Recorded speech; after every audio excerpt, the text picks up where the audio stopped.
Good morning, good evening, or good night to the lovely people watching. Unhinged here, and in today's video, we will be speaking about mental health and your inner child.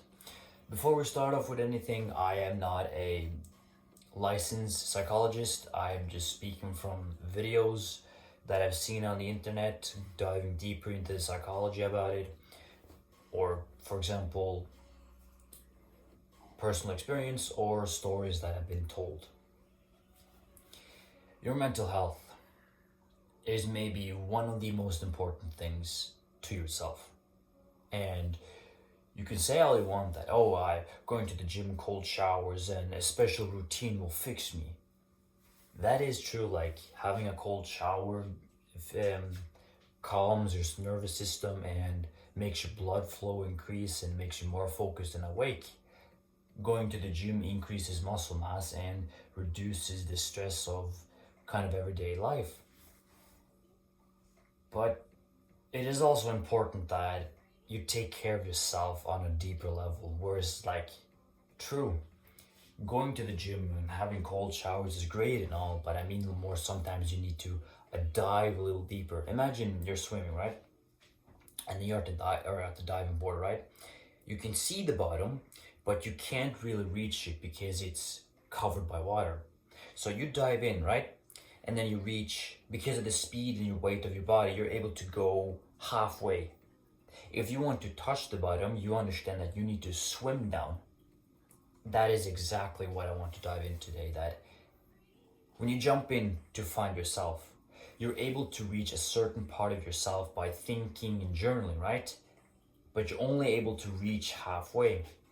If you're able to swim deeper against the resistance, the further down you swim, right, the more pressure it's on your body and lungs, because the further down you go, the higher the pressure, right?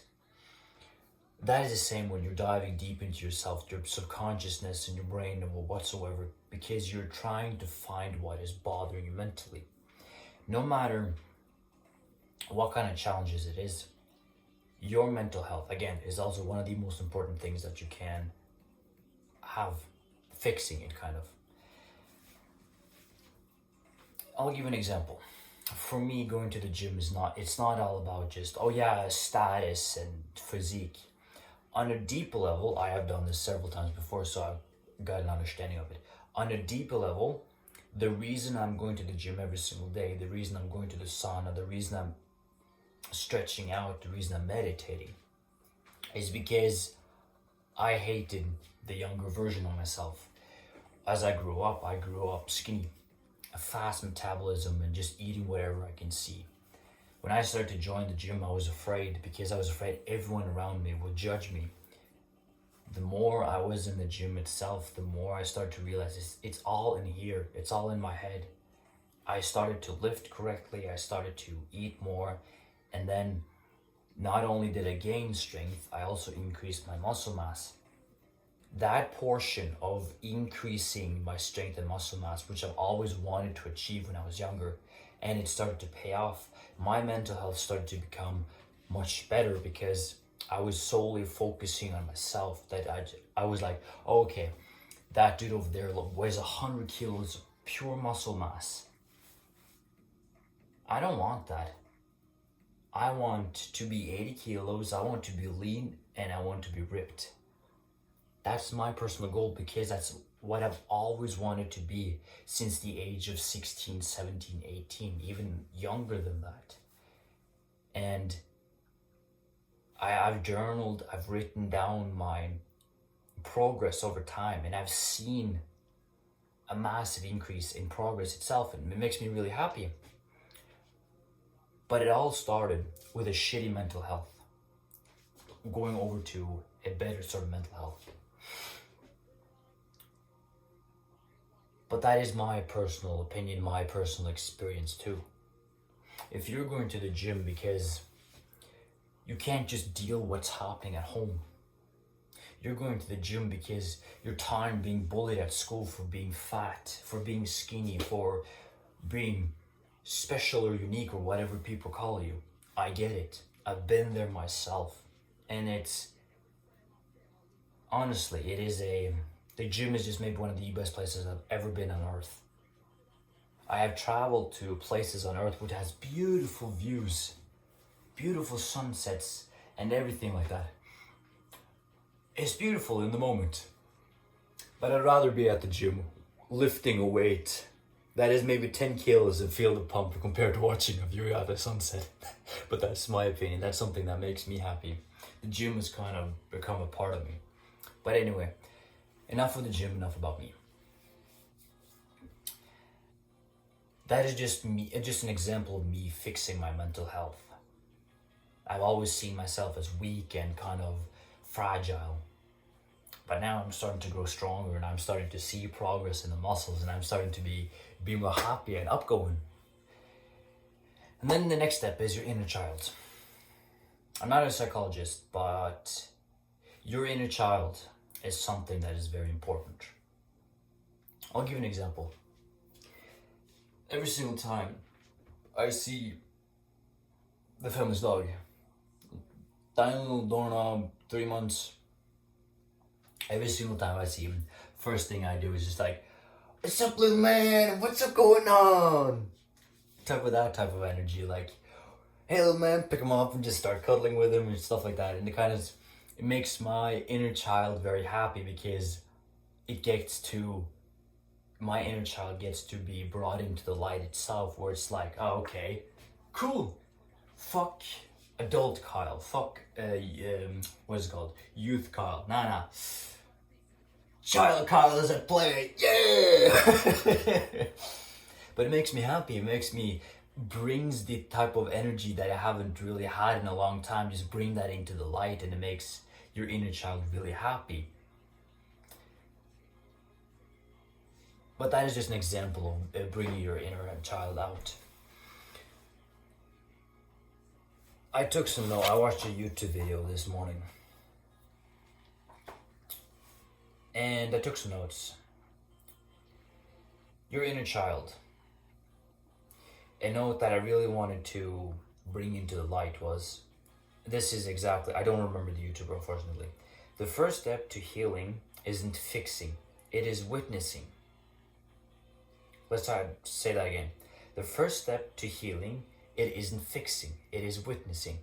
And when this person spoke about that, I was curious, just what do you mean it isn't fixing the problem itself? I've been trying to fix everything in my life. But the first step is witnessing. You might be thinking, I'm not supposed to be fixing, I'm supposed to be witnessing. You're supposed to be fixing the problem itself. Yes, that is correct. But the first step in order to fix the problem, what is happening, it is witnessing.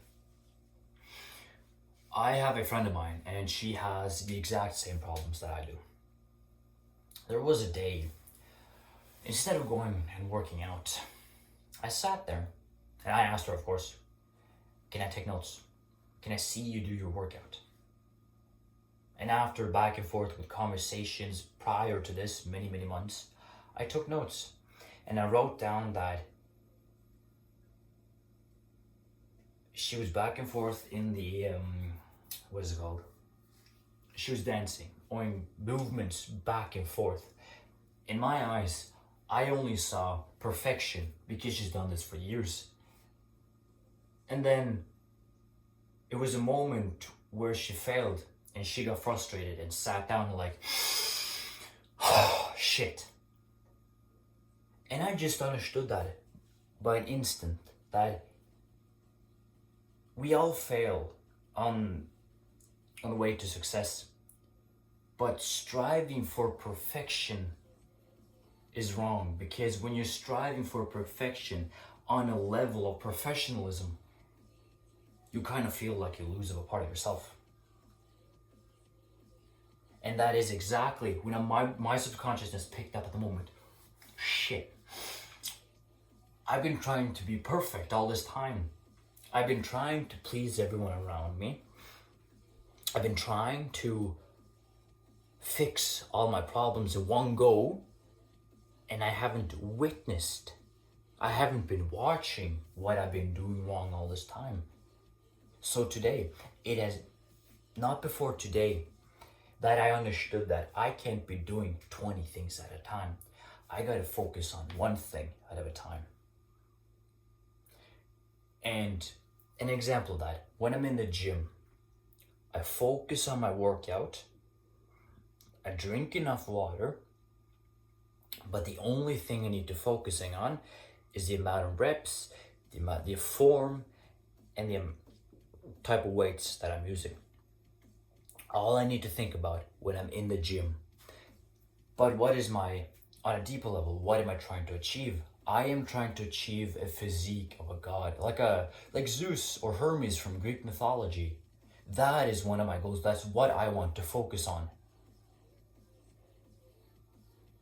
But then is that me using energy on that specific thing in that moment? Good. When I'm done with my workout, I go home, I eat, and I go and have a shower. Then I focus on the next thing. Taking one thing out of a time. Witnessing what I am doing. And an example. When I'm in the zone at the gym working out, distractions, resistance, fatigue, and interruption, it is all gone because I have my headphones on with the right type of music, focusing on myself. So I'm kind of hyper focused in the moment, like doing bicep curls, focusing on my breath, but I'm focusing only on myself, so everything around me is gone. That is when I'm focusing. Exactly, another example of me speaking in this video. Focusing, distractions, fatigueness, everything else is irrelevant, like laundry, finance situation. It is all irrelevant in this moment because I'm focusing on speaking to the camera. Good. I think I went a little off script here for a second. Indeed I did. Anyway, one last thing. Carl Jung once said, "There is no coming to consciousness without pain. People will do anything, no matter how absurd, to avoid facing their own souls." Or their own soul. Hold on a second. There is no coming to consciousness without pain. People will do anything, no matter how absurd, to avoid facing their own soul. And you might be thinking, what? Many people out there, millions as a matter of fact, have a problem in common. They are focusing on something else compared to focusing and witnessing the right thing. You might be thinking, what do you mean? I mean specifically that instead of focusing and fixing someone else's problem, fixing this, fixing that, and fixing that, you need to turn around and you might have to think, I need to focus on myself. You're not turning your back towards the people that you care for. You're just, for once, starting to focus on your own mental health. What needs to be fixed in here for you. One thing before I leave. If there's one thing I'm really proud of when I started to fix my mental health, the first step that I ever took, you know what that is? I said no. You might be thinking, you said no? When I was younger and all the way up until this point, I have always been a people pleaser. I've always covered people's shifts just like that. I've always done what people asked me for just like that. Not too long ago, matter of fact, I was asked, can you cover someone else's shift? And then I kind of got a flashback where I have asked people continuously if you can cover this or this shift. If you can cover my shift today, right here, right now. Because I've always been the person showing up to their shift just like that to cover for them because they needed me. But so many times I've asked other people to cover for me because I needed them then and there. They never showed the same amount of energy back. If an occasion 1 or twice happened, fine. But this has happened more than 10 times plus. So when someone asks me, can you cover my shift? No. I want my day off. I want to sit back and do what the fuck I want. Not worry about anything, not worry about anyone. So that's what I did. Took care of myself, focused on myself, said no, I ain't covering your shift, have fun. In my mind I said that, I didn't say that out loud, just like, fuck you, I am a day off, you can do whatever the fuck you're struggling with. No, it was more that I was focusing on myself, taking care of myself. And God, does it feel good to finally just kind of say like, fuck you, in a way. But that's pretty much it. Take care of your inner child and take care of your mental health. And sometimes it comes with a price. Sometimes you need to cut people off. It is you versus you. Fuck everyone else. But see guys when you need. Take care, boys!